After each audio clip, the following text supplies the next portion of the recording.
پدر مادر عالی کسی که بچه‌شو بزرگ میکنه برای رفتن،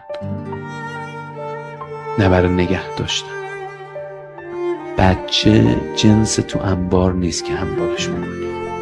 خونه خوب خونه‌ایه که از توش میرن، نمیمونن. مثل پرنده ها رو کرد کوچ کرد.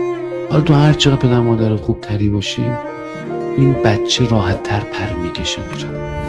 اگه والدینیم تا حد امکان فرزندانمون رو از تحت سیطرمون رها کنیم. بزرگترین ایثاری که یه پدر یا یه مادر برای فرزندش میتونه بکنه اینه که او رو یتیم کنه قبل از اینکه واقعاً یتیم بشه. خیلی مهمه او رو آماده ورود به جهان در واقع بیرون بکنه. این خیلی ایثاره. تا ابد در نگاهم تویی، در این قصه پایان رو